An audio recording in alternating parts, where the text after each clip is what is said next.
Welcome to Power Up Your Practice, the go-to podcast for law firm owners and managing attorneys working on the business, not in it. I'm Ruby Powers, your guide into the heart of law practice management, bringing your insights from leading legal minds, trailblazing attorneys, and expert guests who provide practical perspectives on running your firm more effectively and efficiently. And before we dive in, I'm thrilled to announce that my latest book, Power Up Your Practice, is out and available on Amazon. It's packed with actionable advice for growing a successful law firm. Be sure to grab your copy today. And don't forget to subscribe to our newsletter for exclusive tips and resources. And if you're enjoying this podcast, we love your reviews. They help us reach more attorneys like you who are striving to build the practice of their dreams. Prepare to open your mind, be inspired, and power up your practice to the next level. Hey everyone, welcome back to Power Up Your Practice. I'm your host, Ruby Powers, guiding you through the ever-evolving world of law practice management and other life lessons. Today we have a really special guest, Dr. Mónica Alzate, and I've had the opportunity to meet her at some conferences and having some other dialogue and discussion. And she is a former academic in social work and medicine with a passion for mental health awareness, self-knowledge, trauma prevention, and social and reproductive justice. She's currently an independent consultant providing forensic evaluations, mental health consultations, training, and reproductive justice advocacy. She has a 30-year plus career in social work, impacting women, children, and families, family development, social work, and medical academia, and mental health and social services, both in Colombia and the United States. Doctor, it's great to have you. Thank you. Welcome to our podcast. Thank you so much for the invitation. I'm thrilled to be here. So we met through some, I think, an immigration nonprofit type of advocacy type of a conference a couple of years ago. But we've had discussions, and I really wanted to bring you on about mental health, and I think you called it mental health literacy. I love that. And just one thing that I noticed is that we were never taught in law school, and maybe there's this obscure class that I didn't get to have, I don't know, where how to work with clients, how, you're supposed to call them back, you're supposed to email them back, but like there's no like bedside manner training necessarily, like I think doctors get, right? What I've learned as an immigration attorney for 16 plus years is like, sometimes people are struggling through things. A lot of my clients, they're victims of domestic violence, trafficking, other crimes, horrific incidences, asylum seekers.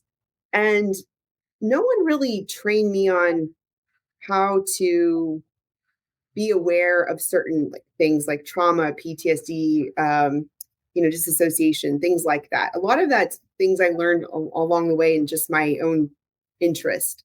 Why don't you tell us a little bit about yourself and then tell us, maybe let's go walk through a little bit of mental health literacy for those, because a lot of our listeners, they are working with clients and staff of all different shapes and sizes. In fact, apparently before our recording today, I found out a client came to the office drunk today. I've never had that happen in the 15 years of the firm. Wow, I'm still trying to take that one in. But anyway, walk us through a little bit about what your journey into this space, and then how we can learn more about mental health literacy. Sure. Well, it is a broad question, but I think it's a very relevant question and I would say to any profession that has to do with people. And if you look around, unless you are in a lab dealing with only animal species, almost everybody would benefit from that kind of training, because in some way or another, we have to interact with human beings every day. Some professions like social work, psychology, and other human services disciplines are of course very specific on this type of training, but they're not the only ones that use it. And in medicine, medical students also have training, very short though, but depending on the medical school, but they do have some, as you call it, bedside manner training, and later on as residents they do that again. But there are many other professions like lawyers who are dealing with people constantly and that need to know how to better manage the person's behavior so that you can have a successful client provider relationship. And as you just mentioned, the person who just showed up at your office, then that would be a perfect example of a need to educate your staff. What do you do, the front desk person? How is that person supposed to respond in that case? That would also, I would say, you live by you learn by living. That also shows that having a clause when the person signs a contract with you, that if they show up intoxicated, there will be no services provided. That's something very common in primary care settings, for example, that people write when they decide that they are going to engage in some type of therapeutic relationship. They sign a consent form, and one of those statements is if the patient shows up intoxicated or in a way that is not conducive to treatment, then services are not going to be rendered. So that is just one, but very quick example. When it comes to specific behaviors, it would be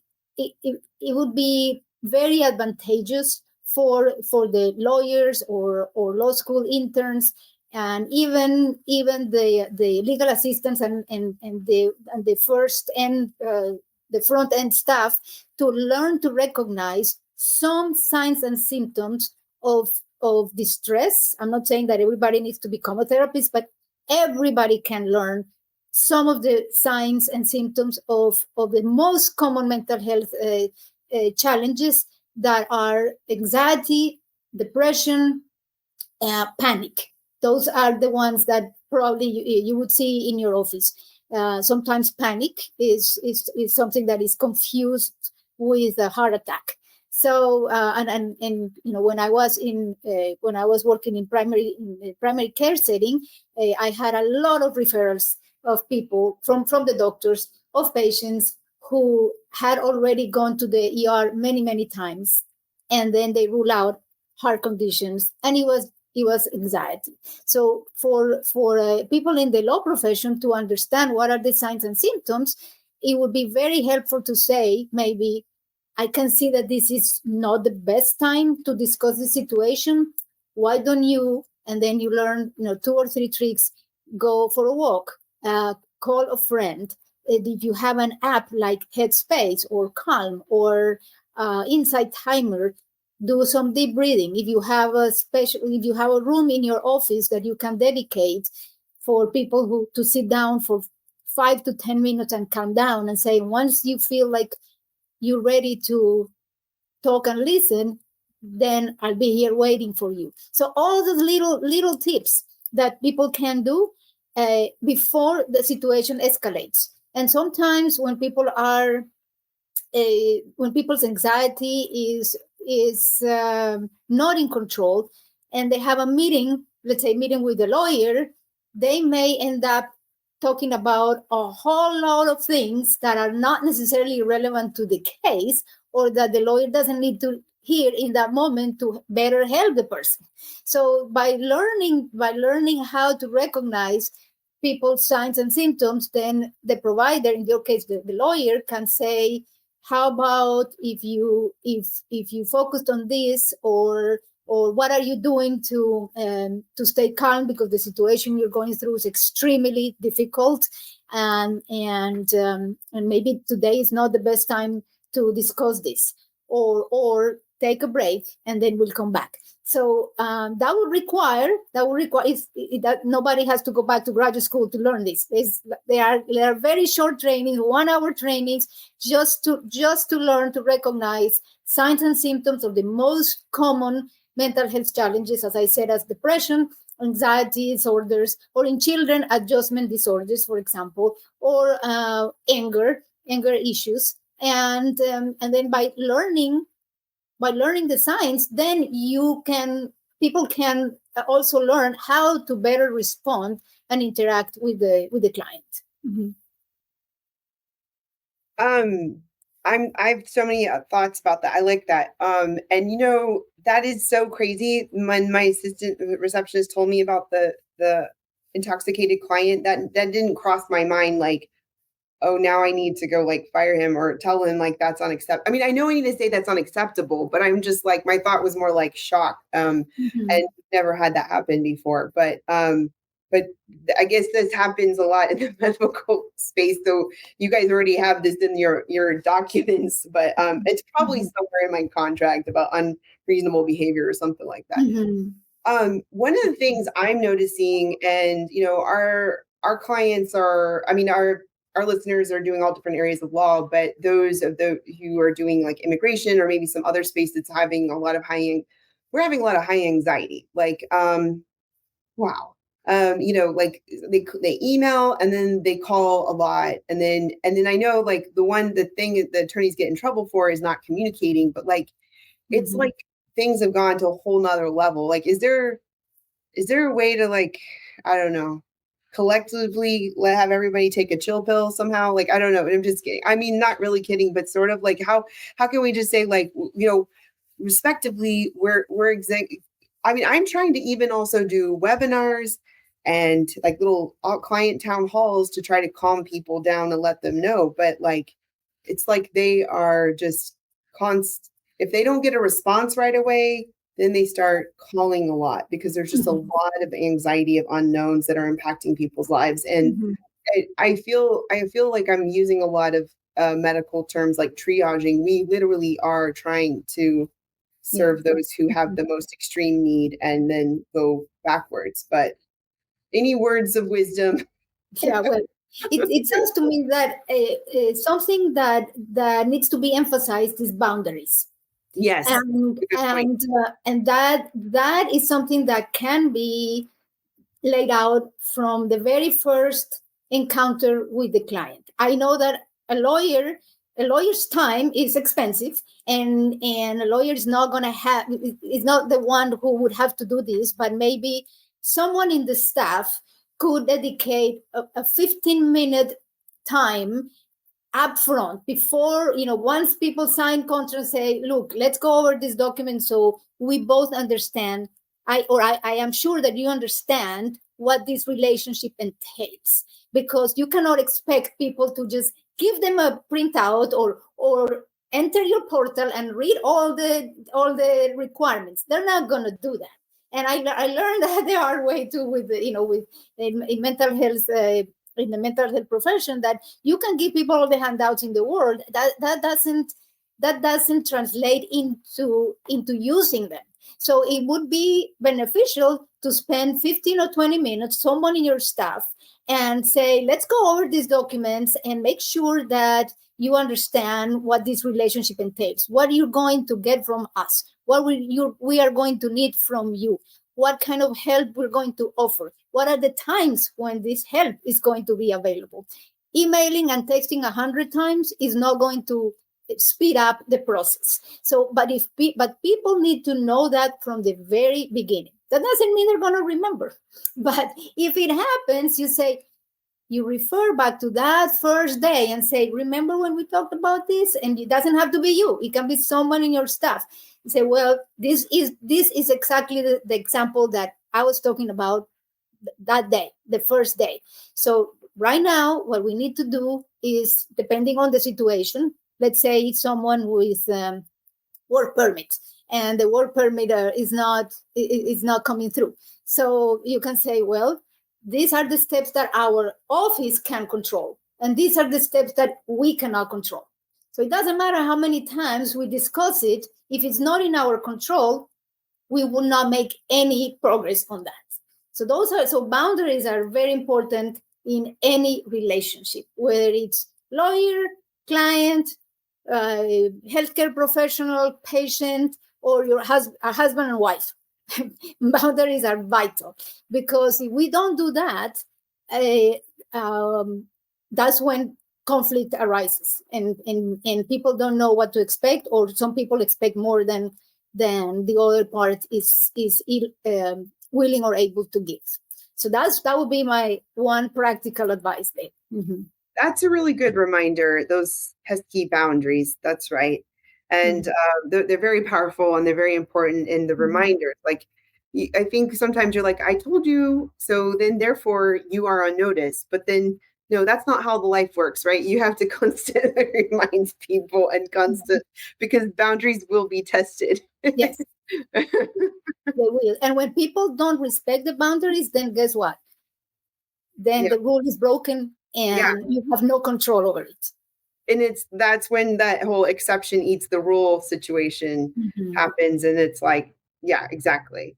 Really good reminders.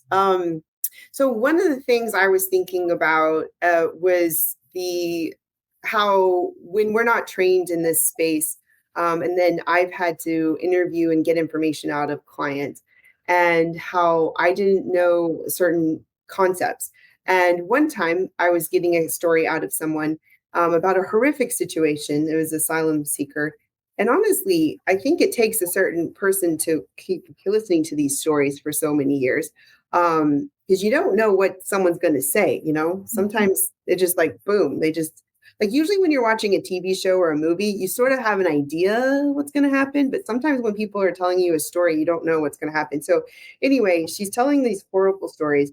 And I'm realizing she seems very disconnected from the conversation. She seems a little bit more like matter of fact, like it was like somebody else, like it happened to someone else. And part of our work is we have to make sure there's a lot of no evidence presented, because people flee with just like the clothes on their back or nothing, right? And usually bad guys don't leave a lot of paper trail of everything they do to people, to victims. But what I was realizing is that if I didn't know what disassociation was, then I would think that she was lying to me. And so some of these like terms and and we have to know whether people are lying to us, because people can give us fake information, and then we can be in a lot of trouble. So that's why it's all goes hand in hand. We have to be able to believe the story. We have to get the story out. But do you have any advice in situations like in that, and how best to communicate when we're trying to sort of like peel layers of the onion of a story, and making sure, how do we know if it's real, true or not? And how do we not re-traumatize the individual? Well, the dissociation is not one of the common mental health disorders I was talking about. That one is not common. Okay. And it's also difficult to assess. And obviously, someone who's not a mental health professional would not be able to give that kind of diagnosis. So I would say that if someone in the legal profession has the feeling that there's something beyond their expertise that is in between the communication with the client, I would really recommend that the lawyer ask the client to have a mental health evaluation, a thorough mental health evaluation, and then you get the report, of course, and that way it will be a guide for you to know how to handle this person, and to know when it comes to re-traumatization, or how to handle maybe stories, if it's about, especially when it comes to asylum, that the stories are horrible and extremely difficult to hear, and it can also be traumatizing for the professionals working with them. So in those cases, I think having a mental health evaluation is an investment, because if you don't do it, you're going to continue to spin the wheel, and you may always end up with the same roadblock, the same block, and you're not going to progress with this person. If you have an evaluation, I'm not saying it's magic, but it could give you a lot of insights about where this person comes from, why this person reacts this way, why this person answers this way. And then you can also meet with the mental health therapist who did the evaluation for tips about what would be the best way to approach this person's story when we meet to gather information, to document information for the legal case. So of course, people have to be willing to do that, and I know and understand it would increase the cost as well. But people can look at it from the point of view of return on investment, and you can continue the relationship with the lawyer, but if every session is a conflict, or the lawyers don't get the information that they need, then obviously something else needs to be done, and that could be one way to surpass that obstacle. Mm-hmm. And that's a really good point, because like some judges just use their own knowledge of the world to interpret situations, and just like as lawyers, and so having that evaluation puts it in from a lens of a professional, and who's evaluated the client, and helps us all understand the situation. Mm-hmm. And maybe that's what happened to me when I realized this person. I felt something was off. Like, why was she so disconnected to the story? And then when I later understood what disassociation was, I was like, oh, this makes sense. But I think to an untrained eye, and again, I'm not trying to be a professional like you, in your field, but like we see a lot of this, and then we also I also see when judges interpret things like the way she was acting as like she must be making this up if you didn't know the situation. But anyway, so that's this goes dear to my heart because of the work I do, and I'm constantly trying to find ways. Like, I know like family law can be very criminal defense, like immigration can be very sort of haunting, can be very emotional, it can be some tough work. What would you suggest? I mean, I can hear you say boundaries, but what would you suggest to some of us who are in this space on how to be able to stay refreshed and stay working at this field so that we don't get overwhelmed by the work we do? Yeah, for legal professionals in those areas like immigration or family law, or maybe criminal law, even workers' compensation, I would say, all of those types of legal fields require presence.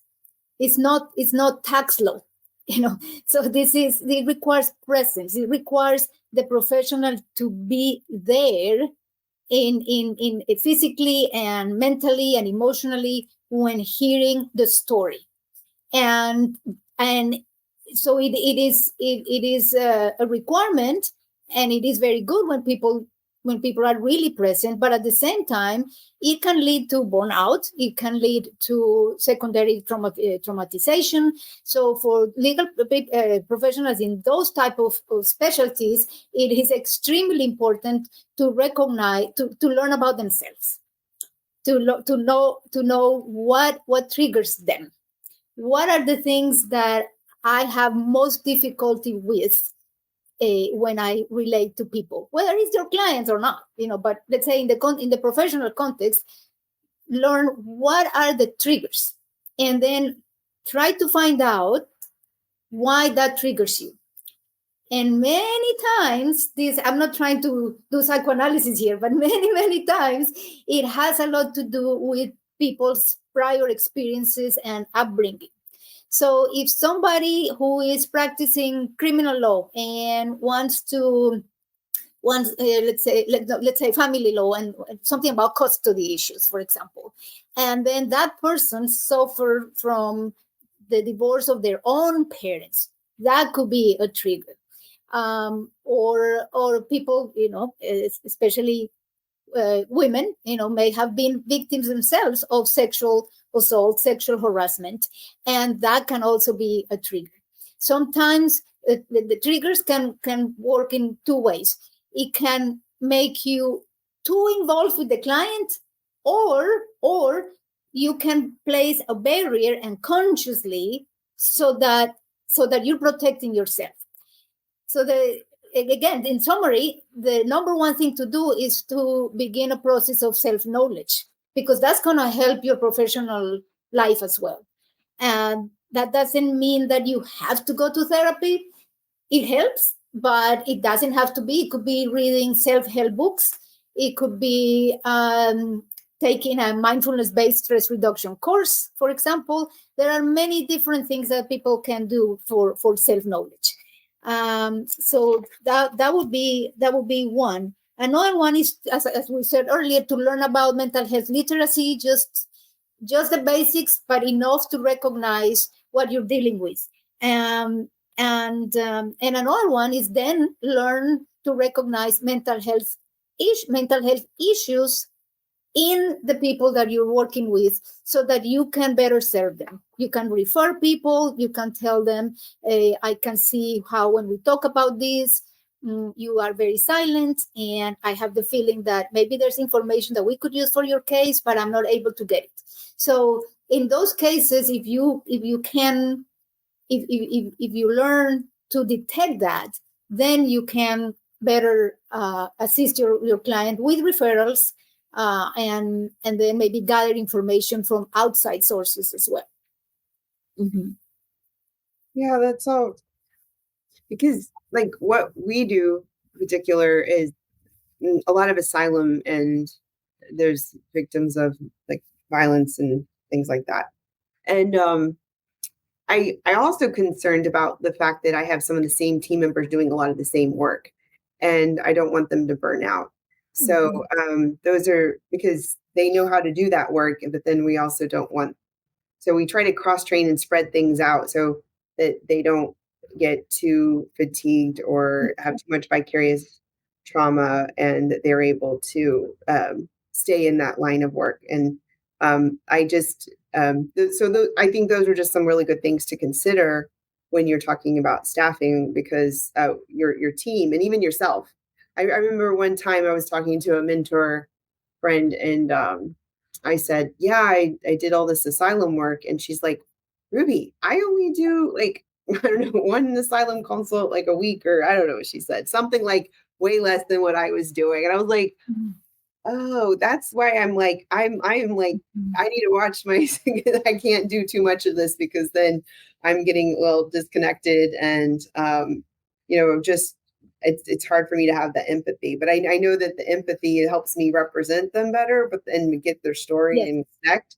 But then it also can, if we don't have the right boundaries, you can sort of take on their trauma and sort of, have a hard time finding that separation. So I think we've discussed a lot of key, like high level things, and hopefully, those listening realize that there's so much to this. But I think one key point you said was a lot of good stuff. Was one of them about like self-reflection and knowing ourselves. Like I've been going to therapy for a long time. I know like some cultures and society don't like talking about that. But I mean, even therapists have therapists, right? So I think lawyers should have therapists. Like where people are telling us a whole bunch of stuff. And sometimes they don't even say the things they're telling us to their spouse, to their parents, to their kids. That's right. It's hard to keep all this stuff inside, and to process that. And so I think that's a good advice, is like, however you feel to go about it, but like how you mentioned that when you're doing the work and you find some of those triggers, it's good to look into what causes that. And it could be because you have your prior upbringing experience or some trauma that happened to you. And I think those are all really good advice. Do you have any good like suggestions in terms of like a book, an app, or resource along mental health, or like getting to evaluate yourself better? Oh, well, gosh. To evaluate yourself, Or just grow as a person. Yeah. Well, there is one book that I'm not going to say is my favorite book of all times, but one great book that I read a while ago is called Kitchen Table Wisdom. Oh. Kitchen Table Wisdom, written by a Jewish medical doctor who lived with chronic illness most of her life, and she became a medical doctor. Medicine was in her family, and this book is a collection of stories about her personal and professional life and her relationship with her patients, and also with her relatives. And I really liked it because it's not a book that you have to read from front cover to end. You can just read the single stories throughout it, and some will resonate more than others. But it's basically about being human. So whether you have a chronic illness or not, whether you're an immigrant or not, whether you have in any profession, not necessarily in the medical field or even social services, anybody could learn from the stories in this book that are mainly about reflecting on how the different life experiences shape us. So, and it also reminds us of the importance of conversations. That's why I love the title of the book, Kitchen Table Wisdom. So how these conversations need to be at the center of our interactions with the people we care about, especially now that everybody is hooked to a phone and we have forgotten to talk. And especially young people. People have forgotten what it is. During the pandemic, we saw the crisis of teenagers. And then when the pandemic was over and people went back to school, kids went back to school, some had a hard time relating again to peers. So this is extremely important. This is what parents have to do. Now, of course, now we have the youngest generation being parents, and I don't know how that's working because they grew up in this digital age, right? When I grew up in Colombia, in my hometown, there was a period of time when the electricity went off for hours at night. So all we had was the radio. Maybe that's why I love the radio. I had never thought about this until now. That's why I love radio, because for several years there was this electricity scarcity, and the power went off, and for several hours people couldn't do anything else. So we just sat around the radio and we listened, and then we talked about it. And I think that's a habit that could help a lot of people today. And just remember that there is no substitute for human contact. Nothing. That's I was at a lunch for this nonprofit that takes like high school youth out to the wilderness and to go camping and discover. And one of the biggest things they kept talking about was that they couldn't have their phones. And when I send my kids to sleepaway camp, that's like one of the best things. Like, it's crazy I have to pay so much money for them to not be with their phones. But even when I went on a cruise one time and the internet was just so crappy, I just was like, whatever. But then I was in withdrawal for about a day, and then afterwards I was like, I'm fine, I don't need this. And then when I had to come back to it, I was like, ooh, I don't want this anyway. But that's such a really good point. And that's something that we have to keep practicing. For example, a month from today exactly, I will be traveling to the coast in Colombia, and I'm gonna go to a 5-day yoga retreat, and there will be no cell towers, no internet, no TV, nothing for 5 days. And I'm really looking forward to doing that. Wow. I don't think I've had no internet for I don't know how long. Wow. That sounds exciting. I think I would want to do that too. I really wanted to ask you about intergenerational trauma. Because you were mentioning it in some of your communication with me, about immigrants, but I've also just been intrigued by it in anyone. But could you just, for anybody who's maybe not familiar, or any resources or just any key points about that and how that passes through generations? Intergenerational trauma is something that can happen in any community, in any population, immigrant or not, right? It can happen at different levels. whether it's violence against women, or whether it's the inability to connect with other human beings, or whether it's addictions. All of that can be transferred from one generation to the other based on the upbringing and the family dynamics that evolved when one is growing up. So when I said earlier about the need to learn to know yourself, that is the number one thing to avoid intergenerational trauma. If you know what happened to you and you know what happened to your parents, then you will have the tools to know if you are transmitting that to your children now. And I saw that over and over throughout my mental health career and in my social work career. I saw it over and over. That's why self-knowledge is so important. I'm not saying it's the only thing, because you can have so much self-knowledge and you get obsessed with yourself. That's not what I mean. You learn about yourself so that you can make better decisions about how to conduct your life and how to relate with people. And that is something that I emphasized with all of my patients. And I had patients when I was working at Baylor College of Medicine. I had patients from all over the world, from Latin America, of course, the United States, different ethnicities, Latin America, Europe, even Africa. So, and I realized, okay, being human is the same thing. Doesn't matter where you come from, what language you speak, what religion you have. Those what is called adverse childhood experiences, Right. or abuse, are gonna follow us through our life. And I learned about me too, about my own adverse childhood experiences and how they affected me.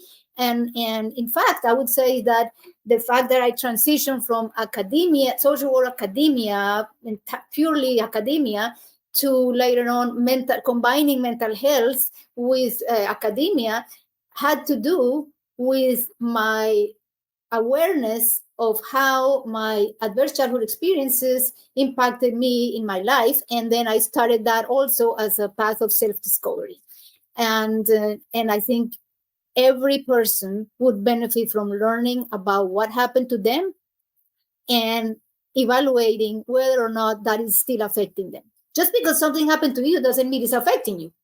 No, it's only when your functioning is affected that you can say there's trauma. You can have an adverse effect and an adverse event. That doesn't mean it's going to translate into trauma. But if that affects you, that's when it becomes trauma. So people need to learn, if they learn about what happened to them and during their upbringing, and even later on, because it's not only childhood. If people can be victims of harassment, discrimination, or be living in a situation of war or authoritarianism, even in your adult years, all of that affects you. But the adverse childhood experiences are more pervasive because during our developmental ages, they get deep roots, and the impact is great. Mm-hmm. Wow. I think we're going to have to talk another time, because this is getting really good. But what I think I heard is, hadn't thought of it that way, is that like the antidote to intergenerational trauma is self-awareness and evaluation to prevent that from happening again. And I got really interested in this, and a colleague friend told me about a Netflix show called Another Self. It's based in Turkey, but it's about intergenerational trauma. I swear I binge watch. I don't have time for TV, but I binge watch this. And it was fascinating from different perspectives of all the different trauma.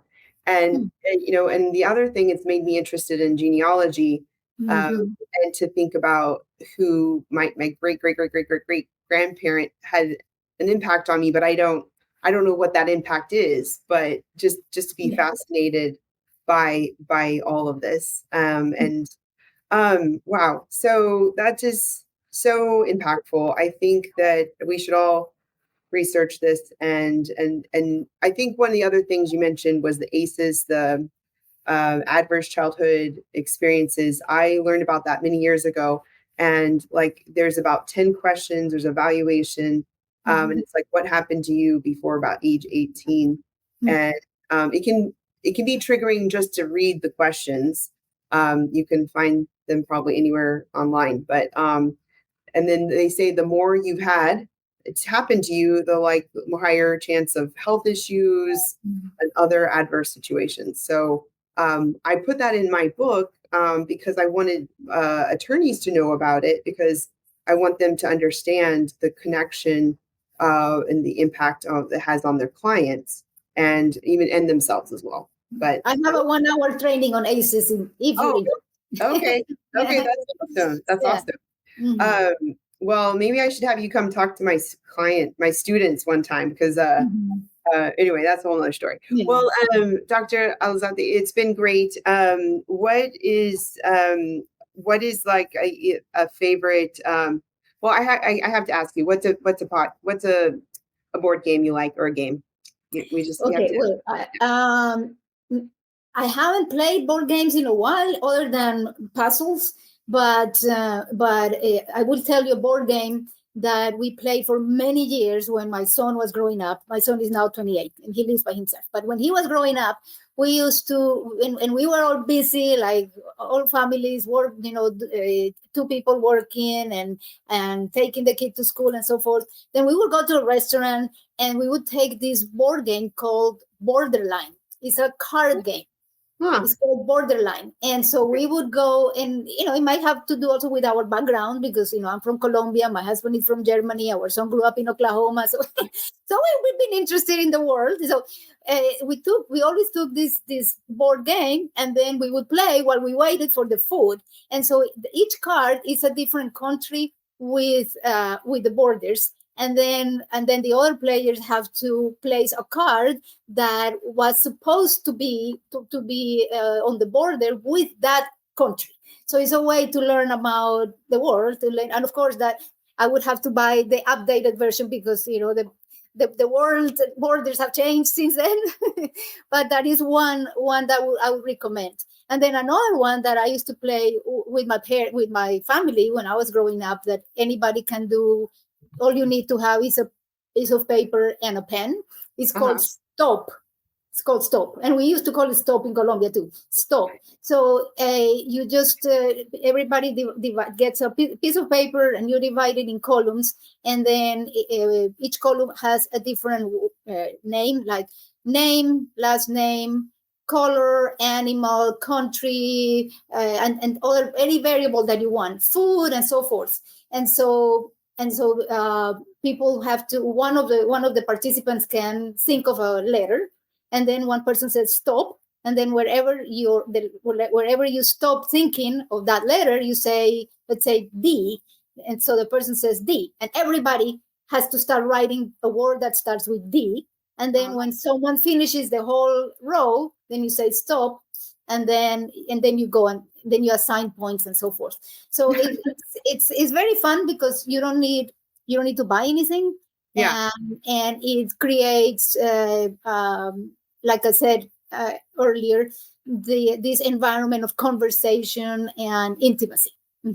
I love it. Yeah, that's why I ask these questions, because the board games are how my family sit down and communicate, put the phones away. So how can someone find you and stay connected? We've really appreciated your time today. Well, I'm on LinkedIn, and I'm in the process of building a website, because, I was in academia until last year, and now I'm trying to build my consulting practice. So for now, LinkedIn is the best way, or my email. Okay, awesome. So those who are listening, it's Monica, and then last name is Alzate. So, well, thank you so much for being on here. I think we learned a lot. We definitely should have more non-lawyer professionals on. So thanks everyone for listening and joining us for this insightful journey. I know I learned a lot. Hopefully we can go look at that book that she mentioned, and just look into, I mentioned that also that Netflix show if you want to take a look at it. It's called Another Self. But, and ACEs, as Dr. Alzate mentioned.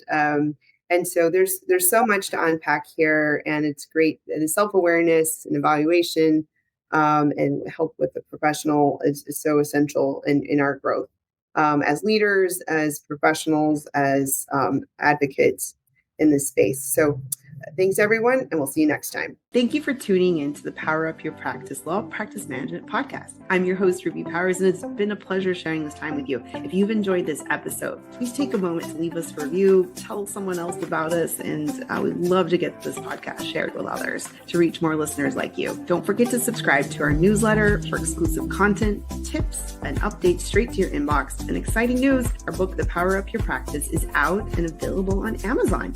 It's packed with strategies, 25 chapters, to help you elevate your practice and achieve your goals. So join us next week as we dive into more advice and insight on law practice management. We'll see you next time.